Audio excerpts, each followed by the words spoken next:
मगर पूरे देश में वोटर लिस्ट पर सवाल उठ रहे हैं। हर स्टेट में, हर ऑपोजिशन के स्टेट में और महाराष्ट्र में black and white voter list पे सवाल उठे हैं। संसद के बजट सत्र का दूसरा भाग सोमवार से शुरू हो गया है। सत्र के पहले ही दिन लोकसभा में नेता प्रतिपक्ष राहुल गांधी ने ऐसा दांव चला कि मोदी सरकार उसमें घिरती नजर आ रही है। उन्होंने मतदाता सूची में गड़बड़ी का मुद्दा उठाते हुए कहा कि कई राज्यों में इस पर सवाल उठ रहे हैं, इसलिए संसद में सबसे पहले इस पर चर्चा होनी चाहिए।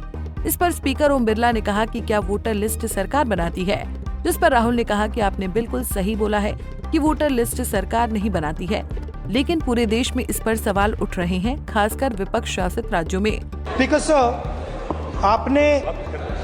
आपने सही बात बोली कि वोटर लिस्ट क्या सरकार बनाती है। मैंने नहीं बोला नहीं, आपने बोला क्या, और आपने सही बोला कि सरकार वोटर लिस्ट नहीं बनाती है। मगर पूरे देश में वोटर लिस्ट पर सवाल उठ रहे हैं। हर स्टेट में, हर ऑपोजिशन के स्टेट में और महाराष्ट्र में black and white voter list पे सवाल उठे हैं। तो पूरा ऑपोजिशन मिलकर सिर्फ ये बोलने दीजिए, पूरा ऑपोजिशन सिर्फ मिलकर ये कह रहा है कि वोटर लिस्ट पे यहाँ पे एक डिस्कशन हो जाए। ओके। आप बनाते नहीं हो, इसको हम एक्सेप्ट कर रहे हैं, आप डिस्कशन तो कीजिए। बता दें कि महाराष्ट्र विधानसभा चुनाव नतीजे पर राहुल गांधी ने सवाल उठाते हुए चुनाव आयोग पर गंभीर आरोप लगाए थे। उन्होंने चुनाव से ऐन पहले बड़ी संख्या में नए मतदाताओं को वोटर लिस्ट से जोड़ने की प्रक्रिया पर सवाल उठाया था। कुछ ऐसा ही आरोप पश्चिम बंगाल की मुख्यमंत्री ममता बनर्जी भी लगा रही हैं, जहां अगले वर्ष विधानसभा चुनाव होने हैं।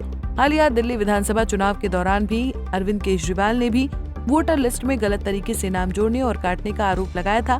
हालांकि चुनाव आयोग और बीजेपी इन आरोपों को खारिज करती रही है। बहरहाल राहुल गांधी ने जिस अग्रेसिव तरीके से संसद के पहले दिन इस मुद्दे को उठाया है, उससे स्पष्ट है कि विपक्ष इस सत्र में सरकार को घेरने की पूरी तैयारी में है।